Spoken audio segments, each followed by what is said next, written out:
Halo, selamat siang anak-anak kami semuanya. Salam SFD. Kembali lagi bertemu dengan Pak Jepta Bangun di sini dalam mata pelajaran prakarya dan kewirausahaan. Nah, pada hari ini anak-anak sekalian, kita akan mempelajari satu tahap yang termasuk ke dalam perencanaan wirausaha, yaitu promosi. Nah, melalui pembelajaran kita hari ini, Bapak harapkan kalian dapat mengerti apa pengertian promosi dan apa saja jenis-jenis promosi. Oke, jadi tanpa berlama-lama, mari kita langsung masuk ke materinya.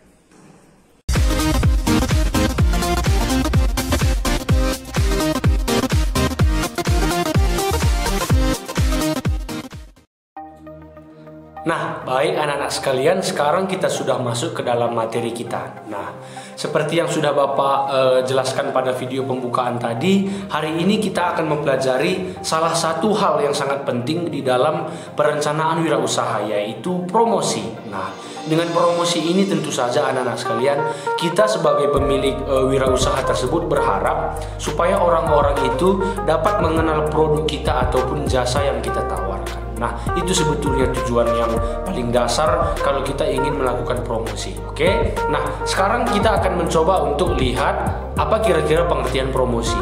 Nah, jadi anak-anak sekalian, promosi itu merupakan suatu upaya yang dilakukan untuk menawarkan produk kita ataupun jasa kita kepada calon konsumen sehingga mereka mau membeli ataupun mengkonsumsi produk atau jasa kita. Nah, itu dia pengertian promosi ya anak-anak sekalian. Kalau kalian lihat di buku paket kita, di buku paket prakarya itu sebetulnya ada beberapa jenis promosi. Kalau tidak salah kurang lebih ada 5. Namun nanti yang menjadi fokus kita adalah 3. Nah, kenapa seperti itu? Karena yang 2 lagi sebetulnya hampir mirip dengan judul yang lain. Jadi yang kita fokuskan adalah 3 judul itu.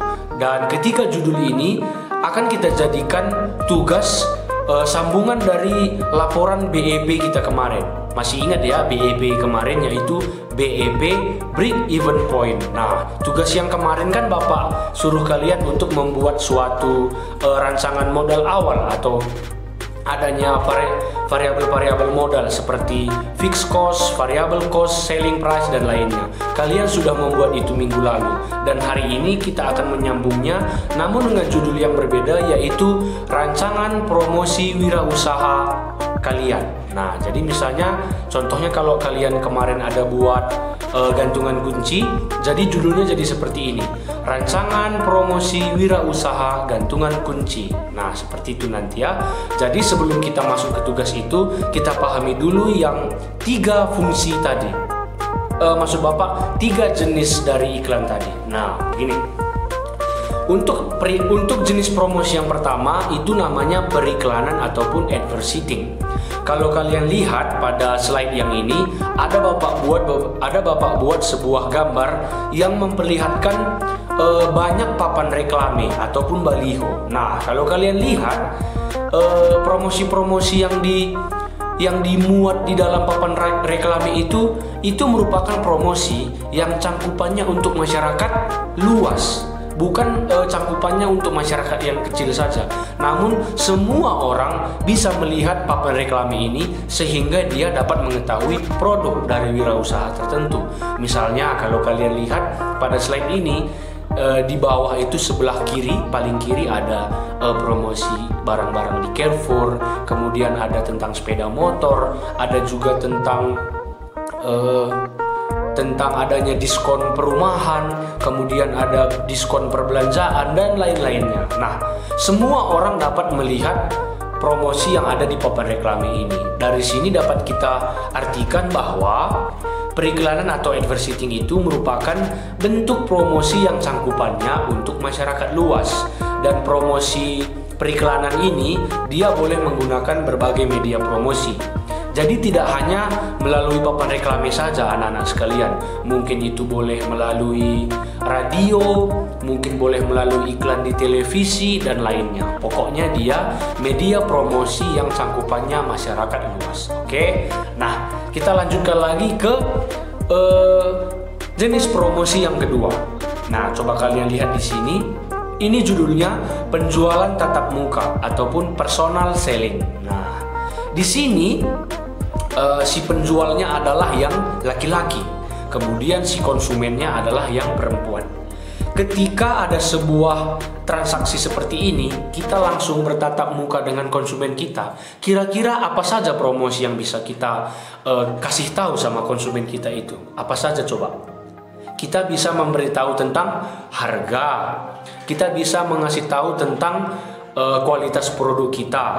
Mungkin sedang ada diskon di tempat kita itu, kita bisa langsung memberitahunya kepada konsumen kita. Nah, di balik ini semua, terlebih dari promosi-promosi ini, ada juga hal yang lain, yaitu kedekatan personal dengan konsumen kita. Jadi kita tidak hanya sekedar memberitahu tentang harga, memberitahu tentang kualitas barang kita, memberitahu tentang sedang adanya diskon di wirausaha kita itu, namun kita bisa mendekatkan diri lebih dekat dengan konsumen itu karena kita langsung bertatap muka dengan mereka. Nah, jadi anak-anak sekalian, dari sini dapat kita artikan bahwa penjualan tatap muka atau personal selling itu merupakan bentuk promosi yang cangkupannya personal, berisi pendekatan personal berupa pemahaman tentang produk atau jasa yang kita tawarkan. Nah, di sini sifatnya dia personal. Kita bisa lebih dekat dengan konsumen kita itu. Mungkin kalau contohnya saja, kalau di daerah Tanah Karo orang jualan kadang-kadang kan mereka saling menanyakan apa marganya, di mana mereka tinggal. Itu tentu saja untuk mendekatkan diri antara si penjual dengan konsumennya supaya ada kedekatan, supaya mereka mungkin bisa langganan. Begitulah kira-kira bahasa sederhananya. Oke? Nah, itu untuk jenis promosi yang kedua, yaitu penjualan tatap muka ataupun personal selling. Kemudian kita akan melihat jenis promosi yang terakhir, yaitu namanya adalah promosi penjualan. Pada promosi penjualan ini anak-anak sekalian ada 3 hal, ada 3 poin, yaitu poin A sampai C. Nah, kalau kita lihat yang poin A namanya promosi konsumen. Kalau kalian lihat yang di dalam kurung itu, ada beberapa hal yang dipromosikan dalam poin promosi konsumen ini. Apa saja itu? Kita lihat pada poin A yang di dalam kurung ada barang contoh. Nah, jadi terkadang anak-anak sekalian di suatu tempat perbelanjaan, contohnya saja di Carrefour Medan itu, misalnya kita ada di satu rak yang penuh dengan buah. Jadi di lorongan itu semua yang dijual adalah buah. Terkadang si pemilik wirausaha itu dia menyediakan tester bagi calon-calon konsumennya. Tester ini apa? Tester ini termasuk barang contoh. Misalnya dia buat ada sekitar 2 piring buah-buah gratis supaya orang bisa mencoba buah-buahan itu. Mungkin ada yang belum pernah memakannya, mungkin ada orang yang belum pernah mencoba rasanya seperti apa. Setelah dia makan testernya, mungkin dia tertarik. Setelah dia melihat barang contohnya, mungkin dia tertarik, sehingga mereka membeli barang itu ataupun menggunakan jasa itu. Nah, seperti ini juga kalau ada barang-barang di luar sana yang menyertakan katalog ataupun brosur. Nah, di dalam katalog atau brosur ini kan disertakan ada beberapa macam ukuran produknya, ada beberapa macam harga-harga dari produknya. Nah, hal-hal inilah yang dipromosikan di dalam katalog tadi ataupun brosur tadi. Ini semua anak-anak sekalian, baik tadi tester, baik tadi katalog, brosur, ini bisa kita masukkan ke barang contoh. Nah, dia untuk memperlihatkan apa-apa saja produk kita di dalamnya. Oke, itu yang untuk barang contoh. Kemudian ada juga wirausaha ini yang menyertakan kupon hadiah pembelian. Misalnya, ketika setiap kita membeli produk itu ataupun memakai jasa tertentu di sebuah wirausaha, mereka memberikan kita kupon. Kemudian ada tulisan di situ.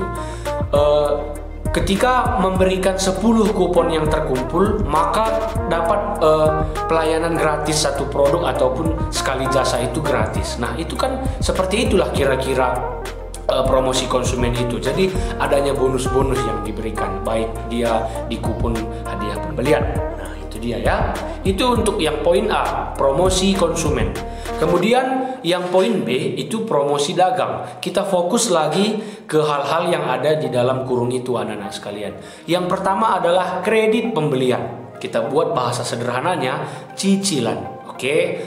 ada beberapa tempat wirausaha ini yang menyediakan kredit ataupun cicilan bagi orang yang mungkin tidak sanggup untuk membayar cash. Nah, jadi dengan kredit pembelian ini tentunya meringankan bagi orang yang mau membeli produk ataupun jasa kita. Nah, ada juga tempat wirausaha yang tidak menyertakan kredit penjualan ataupun kredit pembelian ini. Mungkin dia karena ya barangnya harganya masih terjangkau, ataupun ada juga barang yang dia barang sekali pakai. Contohnya dia wirausahanya tentang makanan ataupun barang-barang sekali pakai. Nah, itu biasanya tidak menggunakan kredit pembelian. Oke, setelah kredit pembelian ada juga kita lihat sebelahnya bekerja sama dengan produk lain. Nah, kita buat contoh ya. Ketika ada sebuah wirausaha sablon baju. Nah, si wirausaha ini dapat bekerja sama dengan produk lain. Tujuannya apa? Supaya orang-orang dapat melihat barangnya di mana saja. Karena wirausahanya bekerja sama dengan produk-produk lain di luar sana. Contohnya kita buat tadi adalah wirausaha sablon baju. Si wirausaha sablon baju ini pun bekerja sama misalnya dengan toko-toko baju di luar sana. Dengan misalnya sablon bajunya tulisannya tentang nama-nama marga orang Batak ataupun orang Karo. Nah, mungkin dia dapat bekerja sama dengan orang-orang yang menjual pakaian atau baju di tempat-tempat pariwisata. Nah, seperti itulah kurang lebih ya anak-anak sekalian. Seperti itulah kurang lebih untuk poin yang bekerja sama dengan produk lain ini tadi. Oke? Nah, itu untuk poin B. Kita sudah bahas kredit pembelian, bekerja sama dengan produk lain. Oke? Kemudian yang poin terakhir, poin C, promosi bisnis, sponsor acara dan kontes penjualan. Nah, kita bahas yang pertama dulu, yaitu sponsor acara. Ketika ada sebuah acara, kita buat contohnya ya, Santa Maria mengadakan porseni sekolah. Tentu saja terkadang ada orang-orang yang mempromosikan barangnya di acara porseni kita itu sebagai sponsor. Contohnya saja, mungkin ada minuman, mungkin ada makanan, mungkin ada kartu paket. Nah, tujuan mereka apa sebetulnya? Supaya siswa-siswi di Santa Maria tahu produk mereka. Mungkin ada siswa-siswi di Santa Maria yang belum pernah mencoba untuk mengkonsumsi produk ataupun jasa itu tadi. Setelah dengan adanya sebagai sponsor di acara itu tadi, jadi tahu mereka. Nah, jadi tujuan dari sponsor acara ini seperti itu ya. Tujuan intinya sebetulnya promosi itu tadi. Oke, nah itu sponsor acara. Kemudian ada kontes penjualan. Bapak buat lagi contohnya. Seperti yang kita tahu, kopi di Tanah Karo itu kan sudah sangat berkembang. Tidak hanya buahnya ataupun pertaniannya, juga sudah sangat banyak kafe-kafe. Kafe-kafe yang menawarkan kopi di sekitaran Tanah Karo. Nah, ada sebuah acara tahunan di Tanah Karo, yaitu Pesta Bunga dan Buah. Si acara ini mengadakan sebuah kontes kopi. Dia ada pemenangnya nanti. Jadi konsepnya di acara Pesta Bunga dan Buah ini ada banyak stand-stand tempat kafe-kafe itu untuk berlomba. Nah, setiap kafe tentu saja membubuhkan apa nama kafenya, di mana lokasi kafenya. Selain untuk kontes, tentu saja maksud dan tujuan mereka adalah untuk tahu orang tentang produk mereka. Masyarakat luas dapat mengetahui produk mereka. Tidak hanya untuk kontes saja, namun di balik kontes tentu saja orang jadi melihat, oh ini nama kafenya ini, oh lokasi kafenya di sini, begitu. Nah, jadi inilah semua promosi-promosi yang dapat dilakukan anak-anak sekalian. Jadi sekarang akan kita kaitkan promosi ini ke dalam tugas kita hari ini. Seperti yang Bapak bilang tadi, ini ada kaitannya dengan lanjutan dari rancangan BEP yang kemarin, yang break even point ataupun perhitungan titik impas. Nah, jadi sekarang begini, kalian kan sudah membuat rancangan wirausaha kalian semua. Nama wirausaha kalian itu kan semua berbeda-beda. Ada yang gantungan kunci lah, ada yang lemari kemarin Bapak lihat, ada yang makanan, ada yang barang, banyak sekali. Nah, jadi sekarang Bapak ingin kalian membuat rancangan promosi wirausaha kalian itu. Rancangan promosi periklanannya, rancangan promosi penjualan tatap mukanya, dan rancangan promosi promosi penjualan, dan kalian buat yang ketiga poin ini, A, B, C ini semua dibuat. Oke, nah jadi itu tugasnya. Bapak ulangi sekali lagi ya. Tugas kalian hari ini adalah contoh rancangan promosi wirausaha makanan kaleng, misalnya seperti itu. Kemudian di bawahnya ada judul yang baru. 1. Periklanan. Rancanglah sebuah periklanan tentang wirausaha kalian itu. Tidak usah panjang-panjang juga. Kalau bisa kalian gambarkan bagaimana baliho ataupun spanduknya, itu makin mantap. Oke. Kemudian nomor 2-nya yaitu buat lagi penjelasan tentang penjualan tatap muka. Tadi kan ceritanya wirausaha makanan kaleng. Nah, untuk poin penjualan tatap muka atau personal selling ini, kalian jelaskan lagi di bawahnya. Apa kira-kira yang kalian promosikan kalau penjualannya tatap muka? Tatap muka maksudnya datang si konsumennya langsung ke wirausaha kalian, menanyakan produk makanan kaleng tadi. Oke? Nah, itu untuk yang nomor 2. Kemudian yang nomor 3-nya, kalian rancang lagi promosi yang ABC ini. Nah, kalau misalnya ada di poin-poin ini yang tidak nyambung dengan wirausaha kalian, contohnya, tadi kan wirausahanya tentang makanan kaleng, sedangkan di poin B ada tentang kredit pembelian. Nah, sebetulnya kan jarang orang mengkredit makanan kaleng kan. Nah, kalau berarti untuk kredit pembelian ini tidak usah dibuat. Selain dari kredit pembelian ini, buat semua kalau tidak relevan. Kalau relevan semua dengan wirausaha kalian, buat semua rancangan promosinya. Oke, berarti ada 3. Yang pertama periklanan atau